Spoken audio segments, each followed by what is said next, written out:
Suman TV ಕನ್ನಡದಲ್ಲಿ ಜಾಹೀರಾತು ನೀಡಲು ಸಂಪರ್ಕಿಸಿ 9636376663. ಹಾಯ್ ಹಲೋ ನಮಸ್ತೆ. ನೀವು ನೋಡ್ತಾ ಇದ್ದೀರಾ ಸುಮನ್ ಟಿವಿ ಕನ್ನಡ.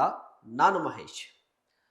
ವೀಕ್ಷಕರೇ, BS ಯಡಿಯೂರಪ್ಪನವರು ಸದ್ಯ ಆಕ್ಟಿವ್ ಪಾಲಿಟಿಕ್ಸ್ ಇಂದ ಸ್ವಲ್ಪ ದೂರ ಇದ್ದಾರೆ.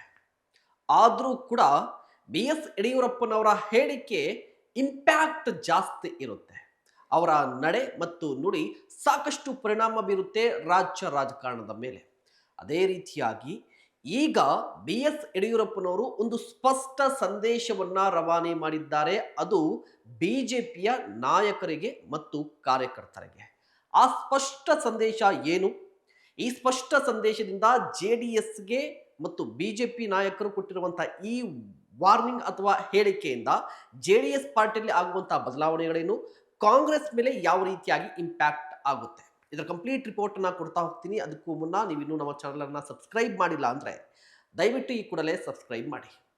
ವೀಕ್ಷಕರೇ, BS ಯಡಿಯೂರಪ್ಪನವರು ಅಂತ ಹೇಳಿದ್ರೆ ರಾಜ್ಯ ಬಿಜೆಪಿಯ ಪ್ರಶ್ನಾತೀತ ನಾಯಕರು, ರಾಜ್ಯ ಬಿಜೆಪಿಯ ಫೇಸ್ ಕೂಡ ಆಗಿದ್ದಾರೆ.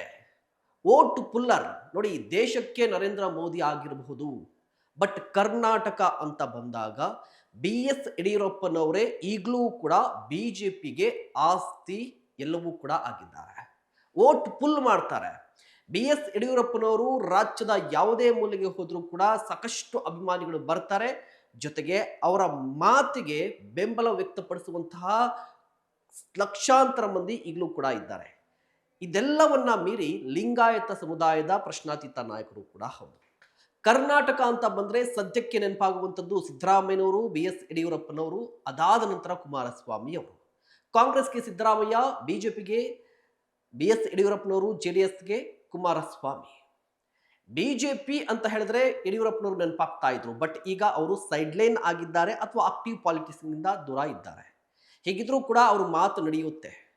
ಯಾವ ಹಂತಕ್ಕೆ ಅಂತ ಹೇಳಿದ್ರೆ ಅವರು ಸೈಲೆಂಟ್ ಆಗಿ ಇದ್ದುಕೊಂಡೇ ತಮಗೆ ಏನು ಬೇಕಾಗಿದೆ ಅನ್ನೋದನ್ನ ಪಡೆದುಕೊಳ್ಳುವಂತಹ ವ್ಯಕ್ತಿ ಇದೆ ಮತ್ತು ವ್ಯಕ್ತಿತ್ವವು ಕೂಡ ಹೌದು. ಇದೇ ಸಂದರ್ಭದಲ್ಲಿ ಈಗ ರಾಜ್ಯದಲ್ಲಿ ಮೈತ್ರಿ ಆಗಿದೆ, JDS ಬಿಜೆಪಿ ಮೈತ್ರಿ ಆಗಿದೆ.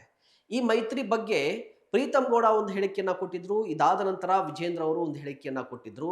ಎಲ್ಲ ಹೋದರೂ ಕೂಡ ವಿಜೇಂದ್ರ ಅವರು ಬಿಜೆಪಿಯ ಅಧ್ಯಕ್ಷರಾಗಿ ಮುಂದಿನ ಚುನಾವಣೆಯಲ್ಲಿ ನಾವು ಗೆಲ್ತೀವಿ 130ರಿಂದ 140 ಅಂತ ಹೇಳ್ತಾ ಇದ್ರು.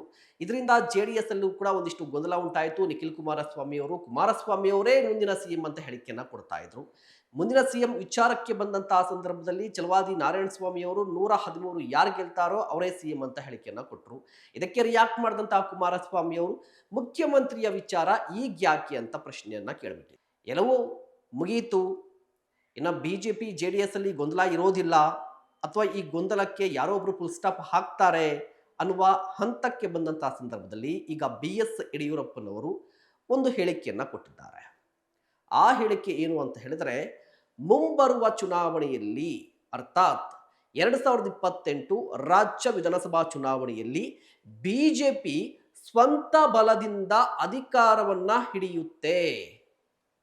ಈ ಹೇಳಿಕೆ ಬಿಜೆಪಿಯ ಕಾರ್ಯಕಾರಿಣಿ ಸಭೆಯಲ್ಲಿ ಯಡಿಯೂರಪ್ಪನವರು ಕೊಟ್ಟಿರುವಂತಹ ಈ ಹೇಳಿಕೆ ಏನಿದೆಯಲ್ವಾ, ಇದು ಈಗ ಕುತೂಹಲಕ್ಕೆ ಕಾರಣವಾಗ್ತಾ ಇದೆ. ಸ್ವಂತ ಬಲದಿಂದ ಅಧಿಕಾರಕ್ಕೆ ಬರುವುದು ಅಂದ್ರೆ ಏನು? ಸ್ಪಷ್ಟವಾಗಿದೆ.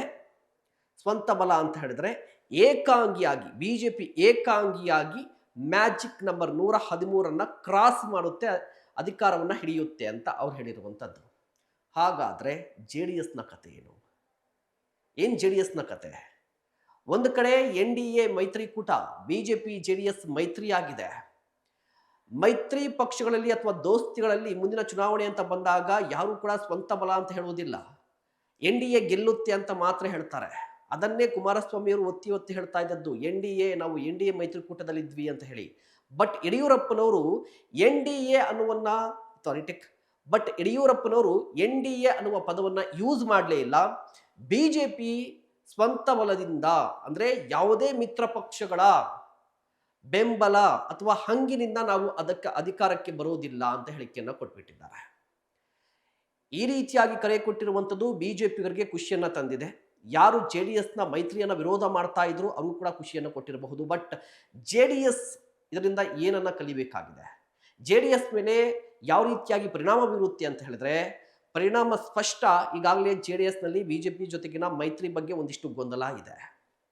ಆ ಗೊಂದಲದ ಬಗ್ಗೆ ಒಂದಿಷ್ಟು ಅಸಮಾಧಾನವೂ ಇದೆ. ಆ ಅಸಮಾಧಾನ ಇನ್ನಷ್ಟು ಜಾಸ್ತಿ ಆಗುತ್ತೆ.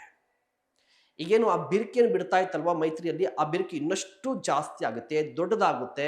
ಈ ಮೈತ್ರಿ ಬಗ್ಗೆನೇ ಒಂದು ದೊಡ್ಡ ಪ್ರಶ್ನೆ ಉದ್ಭವವಾಗುತ್ತೆ. ಆಗ ಮುಂದಿನ ಚುನಾವಣೆಯಲ್ಲಿ ಮೈತ್ರಿ ಇರುತ್ತೋ ಇಲ್ವೋ ಅನ್ನುವ ಪ್ರಶ್ನೆ ಉದ್ಭವವಾಗುತ್ತೆ. ಇದಕ್ಕೆ JDS ನಾಯಕರು ಯಾವ ರೀತಿಯಾಗಿ ಕೌಂಟರ್ ಅನ್ನ ಕೊಡ್ತಾರೆ ಅದು ಕಾದು ನೋಡಬೇಕಾಗಿರುವಂಥದ್ದು. ಇನ್ನ ಈ ಜಗಳದಿಂದ ಅಥವಾ ಈ ಮೈತ್ರಿ ಗೊಂದಲದಿಂದ ಕಾಂಗ್ರೆಸ್ ಮೇಲೆ ಯಾವ ರೀತಿಯಾಗಿ ಪರಿಣಾಮ ಬೀರುತ್ತೆ ಅನ್ನುವಂಥ ಪ್ರಶ್ನೆ ಬಂದಾಗ ನೋಡಿ, ಕಾಂಗ್ರೆಸ್ಗೆ ಈ ಮೈತ್ರಿ ಗೊಂದಲ 100ಕ್ಕೆ 100% ಪ್ಲಸ್ ಆಗಿದೆ. ಅದಕ್ಕೆ ಬೆಸ್ಟ್ ಎಕ್ಸಾಂಪಲ್ 2024ರ ಲೋಕಸಭಾ ಚುನಾವಣೆ. ಲೋಕಸಭಾ ಚುನಾವಣೆಯಲ್ಲಿ ಕಾಂಗ್ರೆಸ್ಗೆ ಸೋಲಾಗಿದ್ದು ಅಥವಾ ಕರ್ನಾಟಕದಲ್ಲಿ ಕಡಿಮೆ ಸೀಟು ಬರೆಯೋದಕ್ಕೆ ಕಾರಣ ಏನು ಅಂದರೆ BJP ಜೊತೆ JDS ಹೋಗಿದ್ದು ಹಳೆ ಮೈಸೂರು ಭಾಗದಲ್ಲಿ ವರ್ಕೌಟ್ ಆಯಿತು, ಒಗ್ಗಟ್ಟಾಗಿ ಇದ್ದಿದ್ದಕ್ಕೆ ಕಾರಣಕ್ಕೆ. JDS BJP ಒಗ್ಗಟ್ಟಾಗಿದ್ರೆ ಕಾಂಗ್ರೆಸ್ಗೆ ಅದು ದೊಡ್ಡ minus point. If in case ಏನಾದರೂ JDS BJP ಕಿತ್ತಾಡಿದ್ರೆ ಕಾಂಗ್ರೆಸ್ಗೆ ಪ್ಲಸ್ ಆಗುತ್ತೆ. ಆ ಕಿತ್ತಾಟ ಈಗ ಕಾಣಿಸ್ತಾ ಇದೆ. ಸೊ ಕಾಂಗ್ರೆಸ್ಗೆ ಪ್ಲಸ್ ಆಗುವ ಸಾಧ್ಯತೆ ಇದೆ. ಇದೆಲ್ಲವನ್ನ ಬಿಟ್ಟು JDS ಅನ್ನ ಪಕ್ಕಕ್ಕಿಟ್ಟು BJP ಸ್ವಂತ ಬಲದಲ್ಲಿ ಅಧಿಕಾರಕ್ಕೆ ಬರೋದಾದ್ರೂ ಹೇಗೆ ಅಂತ ಹೇಳಿದ್ರೆ ಅದಕ್ಕೊಂದು ಪ್ಲಾನ್ ಅಥವಾ ಒಂದು ತಂತ್ರಗಾರಿಕೆಯನ್ನ ಮಾಡ್ತಾ ಇದ್ದಾರೆ ವಿಜಯೇಂದ್ರ ಅವರು. ಆ ತಂತ್ರಗಾರಿಕೆ ಏನು ಅಂತ ಹೇಳಿದ್ರೆ ನಿಮ್ಗೆಲ್ರಿಗೂ ಕೂಡ ನೆನಪಿರಬಹುದು, ದಾವಣಗೆರೆಯಲ್ಲಿ ನಡೆದಂತಹ ಸಿದ್ದರಾಮೋತ್ಸವ ಕಾರ್ಯಕ್ರಮ. ಅದೇ ರೀತಿಯಾಗಿ BS ಯಡಿಯೂರಪ್ಪನವರ ಹೆಸರಲ್ಲಿ ಒಂದು ಕಾರ್ಯಕ್ರಮ ಚಿತ್ರದುರ್ಗದಲ್ಲಿ ನಡೆಯಲಿದೆ. ಯಾವ ಕಾರಣಕ್ಕೆ ಅಂತ ಹೇಳಿದ್ರೆ BS ಯಡಿಯೂರಪ್ಪನವರು ರಾಜಕಾರಣಕ್ಕೆ ಬಂದು 50 ವರ್ಷ ಆಗಿದೆ. ತಾಲೂಕು ಪಂಚಾಯತ್, ಜಿಲ್ಲಾ ಪಂಚಾಯತ್ ಶಿಕಾರಿಪುರದಿಂದ ಶುರುವಾಗಿ CM ಅವರಿಗೆ 50 ವರ್ಷ ಆಗಿದೆ BS ಯಡಿಯೂರಪ್ಪನವರು ಆಕ್ಟಿವ್ ಪಾಲಿಟಿಕ್ಸ್ಗೆ ಬಂದು. ಸೊ ಇದನ್ನ ಸೆಲೆಬ್ರೇಟ್ ಮಾಡೋದಕ್ಕೆ ಚಿತ್ರದುರ್ಗದಲ್ಲಿ ಸಿದ್ದರಾಮೋತ್ಸವ ರೀತಿಯಲ್ಲಿ ಒಂದು ದೊಡ್ಡ ಕಾರ್ಯಕ್ರಮವನ್ನು ಮಾಡೋದಕ್ಕೆ ವಿಜಯೇಂದ್ರ ಅಂಡ್ ಟೀಮ್ ಮುಂದಾಗಿದೆ. ಆ ಮೂಲಕ ಶಕ್ತಿ ಪ್ರದರ್ಶನ ಮಾಡಿ BS ಯಡಿಯೂರಪ್ಪನವರ ಹೆಸರಲ್ಲಿ ಮತ್ತೆ ಅಧಿಕಾರವನ್ನು ಹಿಡಿಬೇಕು ಅನ್ನೋದು ಪ್ಲಾನ್ ಆಗಿದೆ. ಹಾಗಾದರೆ BS ಯಡಿಯೂರಪ್ಪನವರ ಹೇಳಿಕೆ ಜೊತೆಗೆ ವಿಜಯೇಂದ್ರ ಅವರ ಈ ತಂತ್ರಗಾರಿಕೆ ಕಾರ್ಯಕ್ರಮ BJPಗೆ ಬೂಸ್ಟ್ ಕೊಡುತ್ತಾ? ದಯವಿಟ್ಟು ಈ ಬಗ್ಗೆ ನಿಮ್ಮ ಅಭಿಪ್ರಾಯವನ್ನು ತಿಳಿಸಿ. ಇಂತಹ ಮತ್ತಷ್ಟು ಕಂಟೆಂಟ್ಗಾಗಿ ನೋಡ್ತಾ ಇರಿ ಸುಮನ್ TV ಕನ್ನಡ.